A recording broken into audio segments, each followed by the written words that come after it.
Hi, this is Chris Mick again, and I'd like to talk about the UF8, UC1 and UF1 and the 12 by SSL. And the thing is, it's a lot of money I've spent on that, and I had a different solution I'm going to show you that was also good. So maybe this is 20% better, I don't know. But in the end, I found it's very interesting and I keep it, and I will tell you all my pros and cons. It's not a tutorial. I'll show you all the things I found and that might be useful for you. And this is what this channel is about. Just a short mentioning, I've just found 650,000 clicks on my videos, and I do this for a couple of years now, and thousands of subscribers. So thank you out there, and if you want to encourage me to do something more like this, just subscribe. But I don't take money out of this. It's not monetizing, they call it. I do it for free and just for fun, and also for myself to reflect what is going on here. So let's get into it, and you will have some fun. I believe it will be very interesting for you. Okay, everything installed, 3 devices, including the interface. It's 4. They are chained into this, and this one is going into the Mac Studio down there. That's okay, but there's no on-off switch, and many people are complaining about this. I think it's no big deal because it's 3 power lines going out, and it's going in here, and I switch it on down here. And now you look at this. Wow, wonderful. But what the hell, do I really need this? I try to switch it off because I'm not that sure if it's important that these things happen here, or important for the faders to not get rusty or what else, but in a way it's disturbing me. I don't need this, and I didn't find any thing in the software where I can switch it off. So if you like it, okay, but in the end, if you switch it on 1,000 times and every time these things happen, I'm not that sure if that's okay. The next thing is the hardware is very well done, except the faders. I don't like the faders themselves, are very good, but these things here, maybe I should buy and something in metal and do my own thing here, but this is very cheap for these expensive devices. I don't need it that way. The other thing is 80% of what I can do with this here, I could have been doing with the Behringer X-Touch. Yes, even better if I also use it in combination with this here. And it's maybe 700 for both or something like that. And you know how much this is. You really have to think about, do I really need this? But we come to that later on, what might be a reason to take this instead of this. I decided this going away. It's very big, it's very heavy, but the faders have a different feel than this. They feel better in a way. And many of these functions are really working on this also. And what I also did is, I didn't want to buy a second UF8. I can combine them. It's Mackie protocol. I can buy, put on this extender here and use it as an extension with another 8 faders, not with the functionality of this, but mostly solo, record, cut, and it's kind of the same, and panning. So, and also a little displays here. So, what can I say? Why do I buy this here? And let's get to the next point for that. I have Nuendo running here, and let's have a look how it's working and why this is really nice. Okay, here we go. This is Nuendo 13 and it's running on Mac OS Sonoma 14.3 beta. Everybody says, no, don't do that, I did it and it's running, and SSL mentions it's not running on Sonoma, but it is. This is one example. I also have Logic in here, we come to that later on. I have Luna, I have this Harrison bus thing, I also have Ableton. But the thing is, this is VST3, and then we come to the first problem here. When I put in audio tracks here, let's do it, let's say 8, and you see immediately that the UF8 is reacting. Zack, here it is. And within each of these tracks, I choose them all. I have to look in here for inserts. And in the inserts I'm searching for SSL, and I put in this native channel strip. For that I have to hold Option and another button here that the channel strip is inserted in every of these things. Here it opens and you see it's on every track there's the channel strip. I don't use that much. I go into the 360 software here, then it opens, and then you go to the mixer and you have the virtual SSL console. I can then choose, select, I deselected that it's reacting for the faders. That's not really proper. You touch something and something happens that you don't want to have. I just choose this one, and when I've chosen this one, you see right away in the mixer here that it's reacting. The good thing, I've been complaining the other day, is I have shortcuts here. You can, of course, you know how to control these things. You see that in tutorials. But my first shortcut is I want to go to the mixer of Nuendo here. But there's a little button down here, DAW. And once I accept DAW here, you see they're both connected. And this is what I always wanted, and it's working fine. And this is great because sometimes I switch that off again. I want to switch between the mixers because I want to put in some inserts here, what I can't do here. Then it's really great that they are connected. If I go to the next one, same. And in the next one, same. Immediately this works. So this whole thing is working like a console, and this little picture here I show you, this is the real SSL 4000.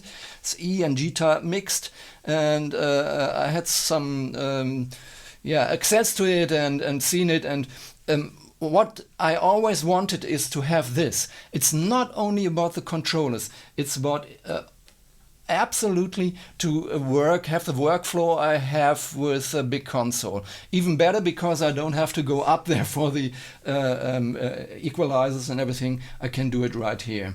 So here we go. And if I go back to the mixer here, the Cubase mixer, I go to the output channel here, and then what I do is I put in the inserts. I check SSL again.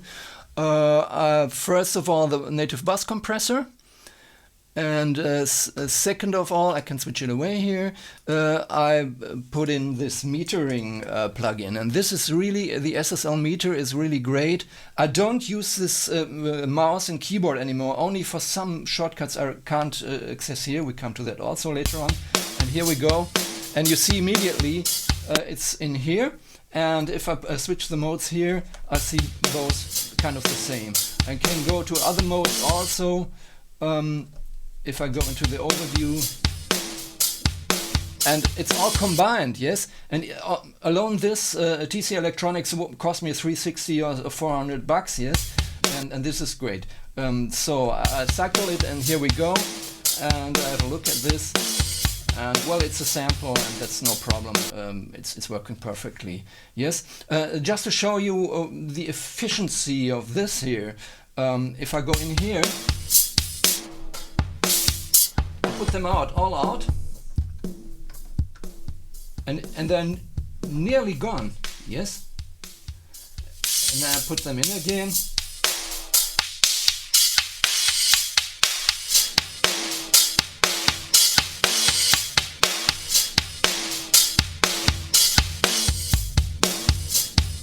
What you immediately understand is the energy taken away and given in there. It's the same like working with modular synths or synthesizers. If you filter them, the energy is, that's the first thing you understand. And this is also a reason, apart from having this mixer here, that I don't have to look anywhere into Nuendo or Cubase or whatever you use.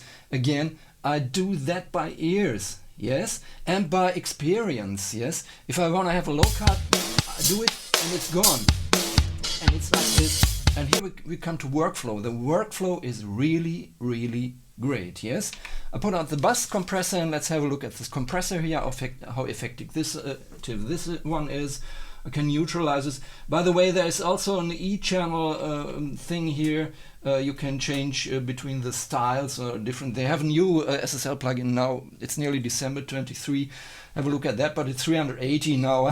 I'm gonna wait because I have two anyway here. As you might know, I have two channel strips I can choose from. Okay, here we go. And now go to the compressor.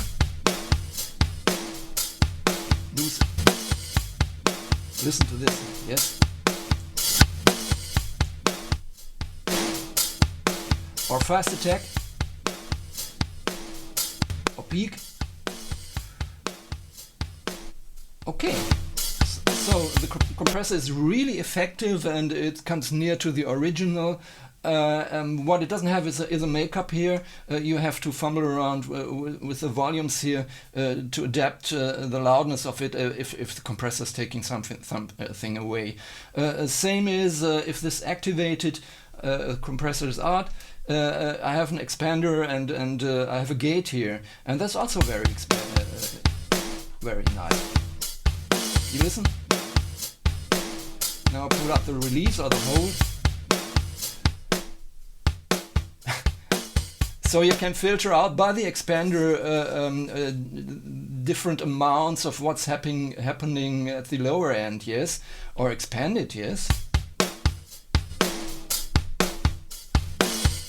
So all in all, you see how fast it is and how effective it is. And every now and then I can say, okay, compare the original with what I did here. So the UC1 for me is the king of all this here, because the combination with the bus channel is really, really great, incredible workflow, and you even can switch to different presets here or can use it to say play a record cycle.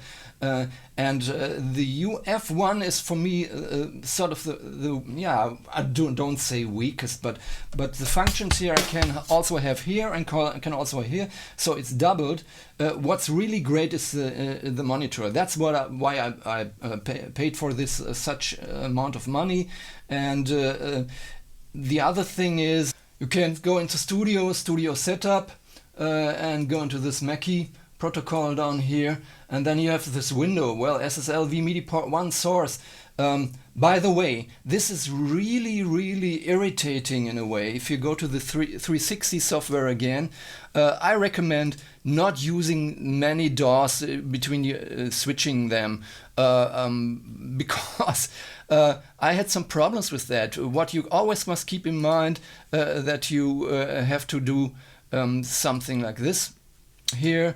The port must be set to SSL MIDI port 1, MIDI port 1 output also. And if you have more of these controls, say MIDI port 2, and if you have a second layer for, let's say for Logic, you start with MIDI port 5. But MIDI port 5 didn't appear in Logic for me. I'd made this, it didn't appear. So I do the following: I switch to Logic and initialize this and do again this MIDI port 1 thing. Sorry, but this did not work the way I really spent some time on this as I wanted to. But keep in mind there is user A and user B, and we come back to this UF1 again. If you switch on through here, you have this user B and user 1, and you can freely assign what they should do, yes? And user B is for me edit VST instrument. There's nothing in here, but I do. I put in an instrument, yes? Just below this here. A track instrument, and let's say, no, not piano tech. Let's take a synth here, or LKX, or whatever. Then I get in there. So, and what's working in Logic very easily is I choose the different channels and immediately the plugin of the channel appears. This is not the case here. So I found a different solution for that. Now I selected this LK1 and it's written in here. And then I have this user B thing, and here it is, and user B back. And that's what I did in here, of course, in the studio setup. User B is like that. You go in here, say category edit, and within edit you can choose, and there's edit VST instrument. The other thing is monitor. If you don't want to record but just monitoring what's going on here, I've chosen user A and named it monitor, and you see within the track here monitor is on and off.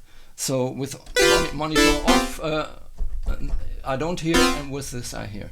Of course, you know, if you go into record, you can select it and then I can record here.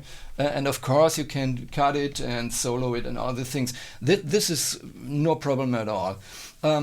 As it comes to sends and effects, I put in a different track effect, and then I choose the mono delay. The only thing I have to do, I have to put it on here within Cubase and say it's pre or post fader, depends on what you want, and I can seamlessly put it in or put it off. The same would be if I had many of those in different tracks. I can go here for the level, here. This is very convenient. Same as I programmed it master effect. SSL native bus compressor is in here, MFX, but I can change it here. Yes, I do it. Now it's the SSL limiter that's coming up, and next one would be SFL native flex reverb. So I can choose from here. I don't even have to look there. I know this is it. But only the bus compressor, and that's a complaint for me. What if they would extend this here and I see all these SSL plugins? That's my wish, that I can not only choose here, but then it's appearing also immediately there. Also stacking it, yes. This would be something I really want to see in here. Coming back to Nuendo, the edit window is here. Sometimes you need it just to have a look. And I don't need this EQ anymore here, yes. I can go here into the EQ section and do it here, but that's what I do here. So not everything I need I can do within Nuendo. I must do with their plugins, I do it here. Interesting, of course, is this write, and we all know this, yes. If I go in here and do something like this, and go back there and it's immediately working, yes, and you can do it with all of these. That's the same, I could have done this with Behringer also, yeah. I think most of these controllers do that. I don't know how long it works. Maybe one day it's spoiled or not working anymore, but right now it's really doing well.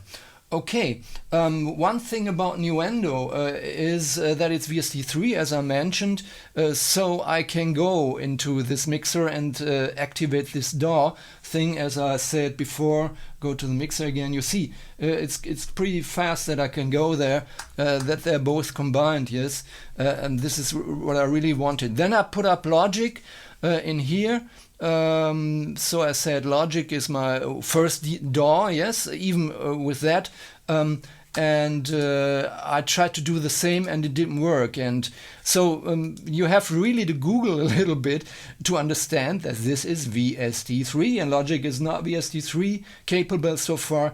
My greatest wish, please go out there and do the same thing for Logic, because many people use Logic. Nuendo is more for gaming and the spatial thing, and now it's MPEG-H and all these things. It's very specialized, also for dialogues and film scoring, and for that it's brilliant. But many people who are just scoring or doing music would like to have an integration of this DAW function within Logic.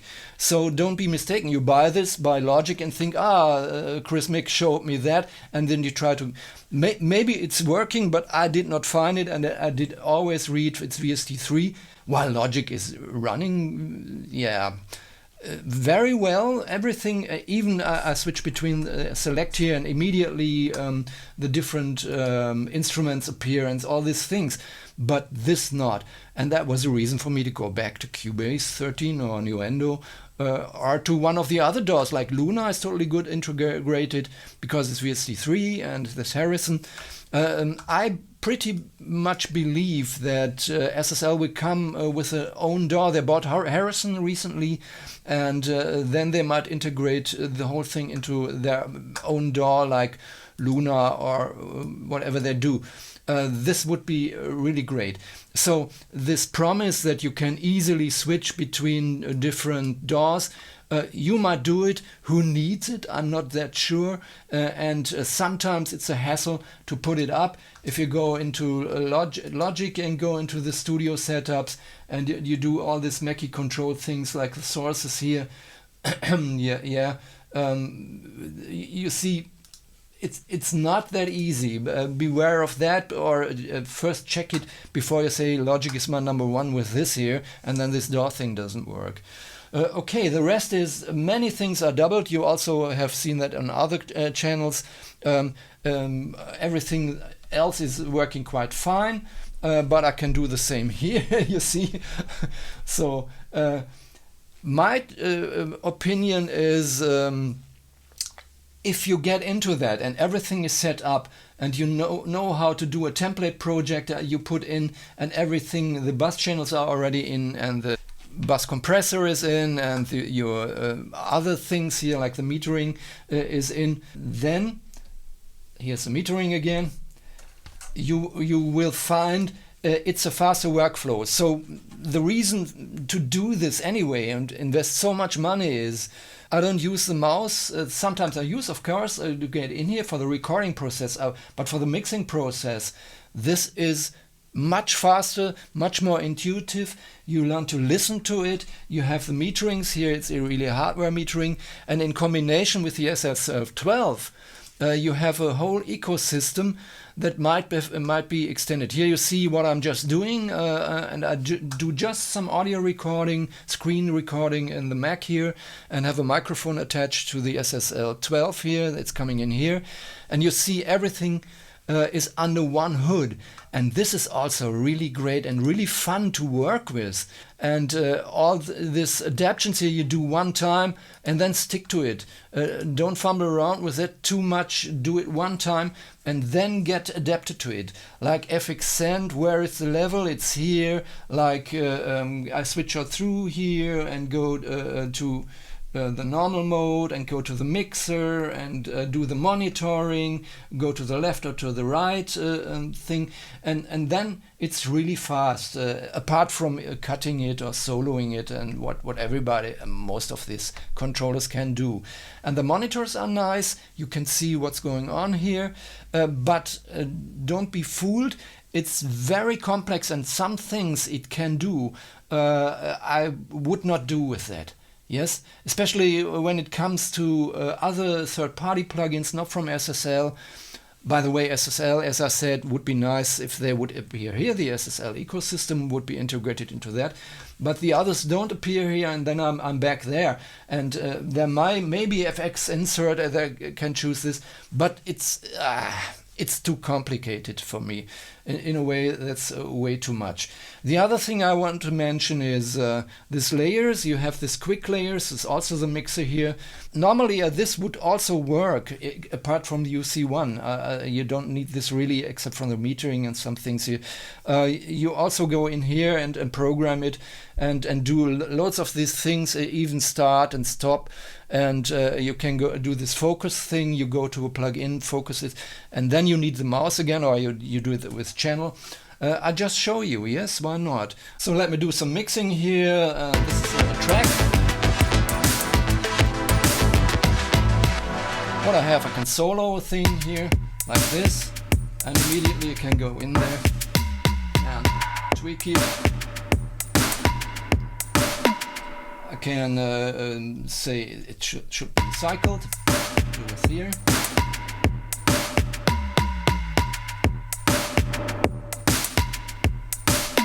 You see how effective this is. Put it in the threshold and go to the next one, yes? And for the next one, this is Helion, it's written here. Yes, so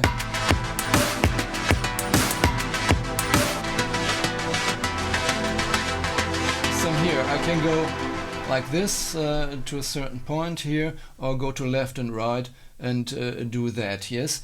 So far so good. If I want to write something, I do that. The thing is, this are more tracks than this device is capable of, and then you go through the banks here. You see on the left there, the banks are going up and down, and then I have all these other things here. If I choose to go there, or I just go in steps there and stop on there. You see, then I have the different one. It's a different sound. Yes, So this is very easy to do that. If I want to see the mixer here, I see all the inserts. There's nothing in here because this is anyway VST instruments that have their own inserts. And in the end I go to the bus compressor here, and what I recommend is also in the mastering bus, if I go to that mixer here, plus doing this a little bit bigger, yes, so like that, I see more like that, or even go to the edit window and see what's going on here. If I go into the master bus here, I would put in more SSL stuff, yes, because every now and then they sell some things, like here the X limiter, of course, in the mastering bus, and I have a lot of plugins, but I like really if you need an EQ here or Fusion stereo image, this is quite a good one. Or many of the other things. I also found this HF compressor quite good. Put in a little bit of grid. Well, not with this production, but it depends on what you're doing. You also have this violet EQ and many possibilities to get in there and polish the whole production. Best would be if there would be something like going through this vport things here, and you immediately come to all these plugins of SSL and do kind of that you can work with them. Yes, this would be really nice. Also have a button somewhere that they disappear, so that I don't have to use the mouse for that. Not all the buttons here are activated in Nuendo and Cubase 13 so far. What I would wish is a learning thing that I can go to one of these buttons. I don't know what they're doing. Plug in, yes, okay, something happening here, but this is crazy. I like to have control over what this does. I have control over these vport buttons here, but not over this here, and this trim and latch and touch, and trim and latch and touch here in both devices doesn't do anything within Cubase. I can automation off would be also nice, but well, okay, or switch through different pages here. That's functioning obviously, but what about this and this and this? It's not perfect so far, so you have quite a few knobs in this thing that don't work depending on which DAW you're working it.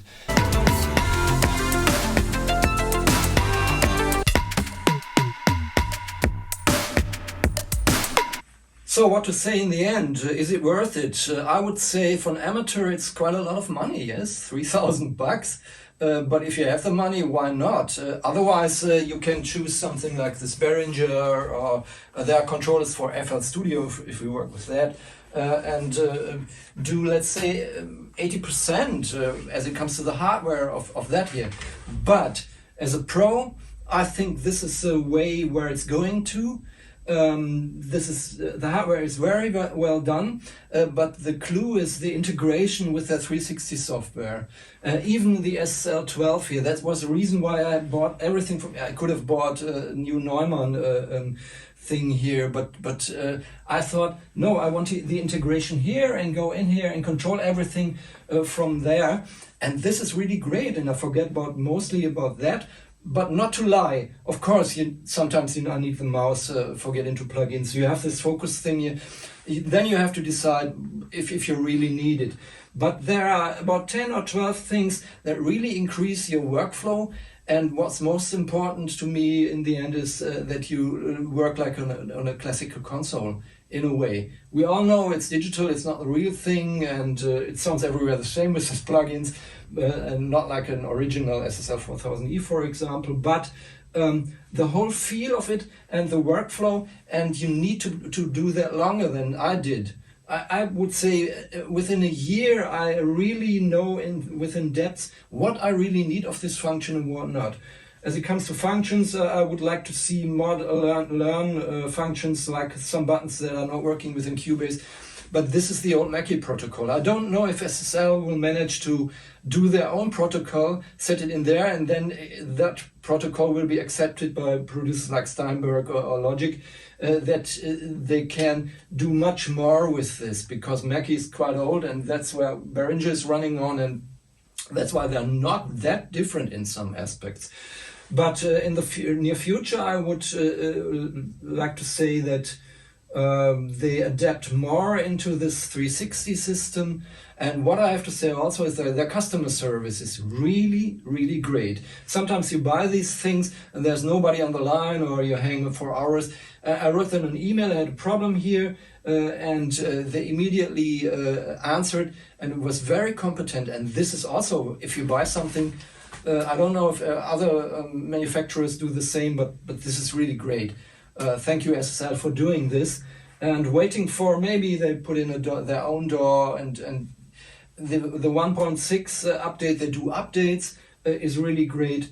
And we see this system might be growing, and then right now it's, for me, it's on the side of it was a good investment for me, and we will see what the future brings.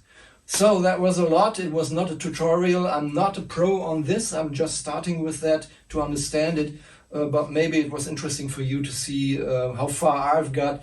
And if you subscribe, I do some more videos like this. Next would be MPC. I'm really into MPC now because I don't do anything else over the day, 7 days a week. I have the time to do that for you, provided without that you have to pay for it. So hope to see you again, folks. Have a nice time, and yeah, try to do something with this stuff, yes?